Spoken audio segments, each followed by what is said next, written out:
Pessoal, os reinos, todas as respostas estão certas. Tudo isso faz parte dentro do contexto. Mas na antiguidade, quem não se expandia, é o que a Mônica falou, morria. Não era escolha, eu tô bem aqui no meu território, eu não vou incomodar ninguém, eu não quero que ninguém me incomode. Você não vai incomodar ninguém? Então, a gente vai te invadir. Era assim que funcionava. Ou você expandia o teu território, ou alguém viria tomar o teu território. Por quê? Por causa de poder, por causa de recurso, por causa de um monte de coisa. Ou seja, ou você estava se expandindo, você estava conquistando, ou você estava sendo conquistado. Vocês conseguem fazer uma ligação com alguma coisa que acontece hoje no mercado? Que o Marco também falou ali, do concorrente? O mercado é a mesma coisa. A loja que não cresce, morre. A loja que não se expande, morre. O varejo que não se expande, morre. O dia que vocês pararem de crescer, é como uma bicicleta. Você parou de pedalar, você cai. Você parou de pedalar, alguém passa por cima. Então, quando eu falo, pessoal, de sala de guerra, é justamente isso. Se a gente for ver, o que mudou? O nosso cérebro não mudou. A nossa forma de guerrear hoje, de conquistar, é crescendo o nosso negócio, é ganhando mais dinheiro, é tendo mais influência. Então eu pensava, cara, mas esses caras, velho, eles queriam conquistar reinos, porque só pra massacrar os outros não é, porque não tinha escolha. Ou ele conquistava, ou ele ia ser conquistado, ou ele ia ser visto como fraco. Poder, né? Poder, riqueza, né, João? Isso aí. Então, no Império, eles queriam poder, riqueza, aí eles acabavam invadindo onde tinha muito ouro, prata. Então, E o João fez, trazendo para o nosso negócio, por que a gente necessita estar sempre em crescimento? A gente precisa aumentar nossa participação, conquistar novos clientes. Se a gente não conquistar novos clientes, a gente fala muito que o comportamento do nosso cliente mudou. E se o comportamento do nosso cliente mudou, nós, como gestores, nós, como donos de lojas, nós precisamos mudar também. Concordo que a gente precisa melhorar a experiência do cliente. A gente precisa melhorar a experiência do cliente. Como é que está a experiência do cliente desde a entrada até a saída da sua loja? Então, tudo isso a gente tem que analisar. A gente precisa inovar o marketing, inovar a rede social. Como que está a nossa rede social? Como que está nosso Instagram? Então, nós como gestores, vocês como gestores, isso tem que estar no dia a dia. Como que tá a tua rede social? A sua rede social está se comunicando com a sua loja física? Então, o crescimento é constante. Os desafios, como a Mônica falou ali, a gente precisa todo dia, a gente tem que se desafiar e a gente precisa realmente colocar em prática. Então, pessoal, é isso aí. Ou você expande, ou você morre, né? A gente sempre dá o exemplo da Kodak. Quem já ouviu falar daquele livro Pai Rico, Pai Pobre? Alguém já leu esse livro? Do não sei o que Kiyosaki lá? Alguém já leu esse livro? Alguém já ouviu falar desse livro? Não li, mas todo vídeo que eu vejo no YouTube a respeito de crescimento, ele é um dos mais citados. Verdade. Eu já li. Você já leu, Josi? Sim, já li. O que você achou? Tudo é comportamento, tudo é o nosso posicionamento, né? Esse livro, ele é um best-seller. Eu já li esse livro, ele é fantástico, esse livro. Ele tem muitos ensinamentos. Só que esse livro, ele foi escrito, se eu não me engano, nos anos 70, se eu não me engano. E esse cara até hoje ele é investidor, né? E eu não sei se vocês sabem, eu falo muito disso. Tem um livro chamado Estratégia Competitiva de Michael Porter, que ele fala dos 4 estágios da empresa e do profissional, que é rampagem, aceleração, né, maturidade e decadência. Vocês sabiam que o cara que escreveu esse livro, Pai Rico, Pai Pobre, ele pediu falência nos Estados Unidos? Alguém sabia disso? Não? Sabia? Não, nem conheço o autor do livro. Ele tá com uma dívida de $1 bilhão, 5 bi de reais. Sabe por quê? Porque apesar dele ter escrito um livro fantástico, dele ter feito uma coisa muito boa para a humanidade, funcionava naquela época. Ele não se atualizou. Ele continuou operando da mesma forma que ele operava desde 1979, fazendo dívida para comprar imóvel para revender. Então o que aconteceu? Ele parou, passaram por cima. E é assim que funciona. Pessoal, crescer não é opção. Crescer quer dizer sobrevivência se a gente está dentro do mercado. Entendeu?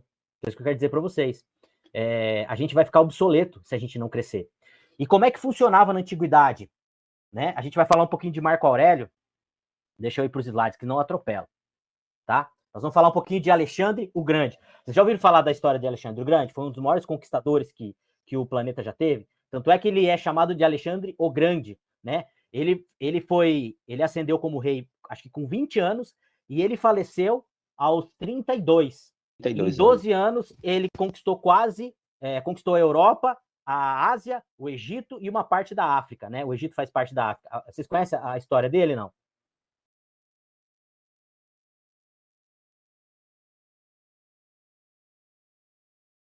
O Alexandre o Grande, tá?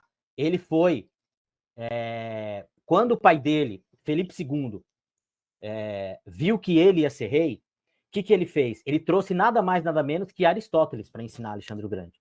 Então, a primeira coisa que o pai dele fez foi dar ensino para ele. E o ensino grego, né? A gente já falou muito isso nos nossos vídeos. Como que era o ensino antigamente? Como que se formava um líder? Se vocês pegarem depois, pessoal, puder anotar, vão atrás da biografia de Dom Pedro II, para vocês verem como que Dom Pedro II foi forjado. O líder que ele foi, o quanto que ele estudou, o quanto que ele se preparou para ser líder. E hoje, pessoal, se você parar para pensar hoje, por que nós não temos mais gênio no século XXI? Por que a gente não tem mais ninguém acima da média? Né? Por quê? Porque a forma de um líder se preparar antigamente era diferente. A forma de um líder ascender era diferente. Quando alguém entrava em alguma escola grega lá, eles não entravam para pegar o diploma. Eles não entravam para conseguir alguma coisa, para conseguir um emprego e depois parar de estudar. Eles entravam para a vida toda. Né? André, você quer ler o slide aí? Para a gente não... Vamos lá. Alexandre o Grande foi educado para a vida por Aristóteles, foi um sábio, pois colocou em prática o que aprendeu. Não era só inteligente. Pode ler lá embaixo. Vamos lá, trazendo para o nosso negócio. Temos que ser líderes sábios, espelhos para nossos liderados, sempre mostrando o caminho para eles. Pessoal, quando alguém entrava, por exemplo, na escola estoica, né, ou na escola pitagórica, na antiguidade, né, quando por exemplo, Leonardo da Vinci foi entrar na escola lá para ele aprender a ser pintor, ele aprendia sobre anatomia, ele aprendia sobre arquitetura, ele tinha que aprender a fazer o pincel dele, a tinta, a tela, ele tinha que fazer tudo. Então, o ensino era muito profundo. Quando alguém se preparava para ser líder, ele se aprofundava demais. E trazendo para o nosso negócio, se a gente for parar para pensar, a gente, dentro do nosso negócio, a gente tem que se aprofundar. E agora eu queria fazer uma pergunta para vocês, né? Para nós que somos líderes, a gente está se dedicando? Como que a gente vai como que a gente vai dirigir um time de vendas? Como que a gente vai orientar o nosso liderado? Se a gente, muitas vezes, não tem o que falar para o liderado. Se a gente não tem bagagem. Então, o que a gente precisa fazer como líder? A gente precisa, primeira coisa, né? Se vocês puderem anotar isso, depois a gente vai conversando. A primeira coisa que a gente tem que fazer, a gente tem que achar uma forma de nos autodesenvolver. Um dos pilares, né, da nossa metodologia é o autodesenvolvimento. E se você parar para pensar, pessoal, e se vocês forem pesquisar todos os grandes líderes da antiguidade, todos os grandes homens, Einstein, Leonardo da Vinci, Michelangelo, vamos trazer, sei lá, se você pegar no esporte, você acha que o esportista, por que ele tem excelência? Porque ele repete. Ele aprende. E trazendo para os dias de hoje, primeira lição que a gente tem que ter de Alexandre o Grande, nós temos que tirar um tempo para nos autodesenvolver. E todos os meses nós vamos tirar esse tempo para estar aqui, para nossa salinha de guerra e para nossa escola de líderes, para a gente estar nos desenvolvendo, para que a gente possa se desenvolver, para que a gente possa trocar figurinha. Esse vai ser o start. André, lê para nós ali o segundo slide ali, aí a gente vai entrar nesse assunto aí que nós vamos falar agora do líder. Olá. Cada vez que o seu território crescia, ele colocava um líder no seu lugar e fazia ele se casar com alguém do lugar. Olha só, estratégia do cara. Pode ler tudo, depois a gente vai comentar. Somos formadores de líderes. Nosso negócio só vai crescer se tivermos alguém para colocar nos lugares estratégicos. Pessoal, olha só que legal. Quando Alexandre o Grande ele conquistava um território, ele fazia duas coisas. Olha a estratégia do cara. Primeira coisa, ele já tinha um líder formado para colocar naquela região. Vocês imaginam hoje, com a internet, com a informação rápida, é tão difícil você manter um território. Você imagina naquela época, né? Por que, que os povos se revoltavam muito com aquelas pessoas, com aqueles que os conquistavam?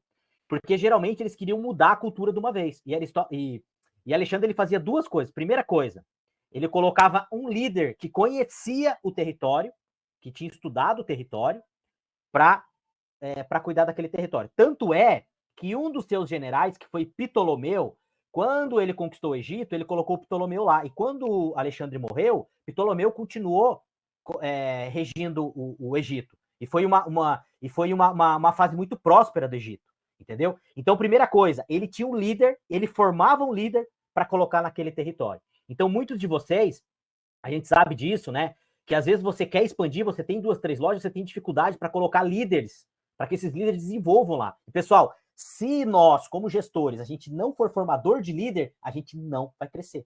Porque a gente tem que colocar alguém lá. E daí, o que ele fazia? Olha só, ele colocava o líder lá, ele fazia com que o líder casasse com uma mulher de lá, para juntar as duas culturas. E vocês sabem que na antiguidade, o que mandava era a religião, né? O cara, ele morria por causa da religião dele. E o que Alexandre fazia? Os povos, quando eles conquistavam outro, a primeira coisa que eles faziam, ele ia lá no templo, profanava o templo do inimigo e colocava lá o deus dele. Alexandre não, Alexandre ele respeitava a religião de quem ele conquistava. Ó, você pode continuar mantendo a tua religião, nós vamos respeitar os seus costumes, nós vamos respeitar, só que eu vou colocar um líder aqui e eu vou colocar, ele vai casar com a pessoa, ou casava com o filho do rei, de quem morava lá, de quem que era líder do local, e ele ficava liderando lá. E tanto é que depois aí surge o helenismo, né? Que é essa mistura do grego, quando eles conquistaram a Grécia também, o helenismo, que é essa mistura dos macedônios com os gregos. Então, o que ele fazia? Ele colocava um líder lá preparado, ele criava um líder para colocar lá, para liderar lá, e ele ia mudando a cultura aos poucos. Ele não fazia nada rígido. Por isso que, por exemplo, quando a gente vai fazer uma implementação na JA, às vezes o dono, o gestor, cara, ó, aquela vendedora lá, eu já vou mandar embora. Fala, calma, vamos deixar ela se desenvolver primeiro, vamos dar ferramenta. Nós não queremos entrar aqui com o pé na porta, a gente quer ir devagarinho. Tanto é que tem coisas, pessoal, que a gente vai começar a implementar esse mês com vocês. E tem gente que já está mais de um ano conosco, entendeu? Então, assim, a gente tem que ser formador de líder. Se a gente não for formador de líder, a gente não vai conseguir expandir o nosso território, a gente não vai conseguir crescer. A gente vai estar sempre na parte operacional apagando incêndio. Porque muitas vezes, né, João, a gente fala que é aquilo que o João comentou, para a gente expandir, preciso abrir outra loja, você tem que estar preparado, você tem que preparar. E muitas vezes você tem um vendedor ali que você pode estar desenvolvendo ele. Poxa, amanhã depois você vai sair de férias, pode estar substituindo você, vou abrir outra loja, pode estar substituindo. A gente precisa preparar. A gente precisa preparar. Se você tem um vendedor ali que realmente você sente que ele tem, né, ele o senso de líder, ele consegue ter a liderança, de repente, com os outros vendedores, de repente né, João, uma pessoa que amanhã depois pode estar gerenciando uma loja sua, a gente fala de expandir, de crescer, então a gente precisa preparar. Mas uma coisa que eu vejo, e se eu tiver errado, eu quero que vocês discordem de mim, tá? Que eu vejo muito assim, que eu acho que quando a gente está formando líder, e eu já fiz muito isso, por exemplo, uma coisa que é muito prejudicial. Você dá demanda para o teu liderado, e em vez dele voltar com feedback, você vê que ele está fazendo errado, o que você faz? Você pega dele e faz correto, não deixa ele errar. Ou se ele erra uma vez, você vai lá e faz porque ele errou. Então, assim, primeira coisa, o liderado, ele é pago para errar. Então, ele só vai aprender se ele errar, né? Se você for querer aprender a nadar, você não vai aprender a nadar na teoria. Você vai ter que pular na piscina e você vai ter que errar até você acertar. E o líder é a mesma coisa. Então, a gente tem que ter uma inteligência emocional para que a gente não pegue isso da mão dele, porque muitas vezes, a curto prazo, pessoal, veja bem, a curto prazo, isso prejudica o negócio. Porque ele mandou um condicional errado para cliente. Isso a curto prazo prejudica.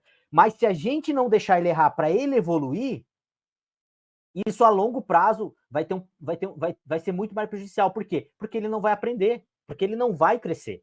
E aí eu vejo aí entra, né, João, que a gente fala, é o líder sábio. Realmente emocional. E tem um cara, eu tava lendo um livro esses dias, e ele contava uma historinha que assim, ó, é muito legal. Ele escrevia carta para os sobrinhos dele todos os anos. Escrevia uma carta, tal, de Natal, e os sobrinhos não respondiam. E a mulher dele fala, para de escrever, você fica escrevendo, eles não respondem, eles não respondem. Falou, você quer apostar comigo que eu vou escrever uma carta e eles vão responder para mim? Olha a inteligência do cara, mas isso é pra gente pensar como a gente tem que ser inteligência emocionalmente. Ela falou, duvido, eu vou fazer uma aposta com você. Daí ela apostou lá, $100 com o marido dela. Ele pegou e escreveu a carta pro sobrinho, falou, o tio está escrevendo, como todos os anos, amo vocês, papapá, e aceite com todo carinho o meu presente. Estou mandando na carta $5. Só que ele não mandou os $5, ele só escreveu o que mandou. O que aconteceu? Alguém chuta o que aconteceu ou não? Acho que eu já contei essa história. Escreveu outra perguntando dos $5. Os sobrinhos tudo, e tio, e aí, você não vai mandar os $5? Ele ganhou a aposta, ele fez o sobrinho responder a carta, entendeu?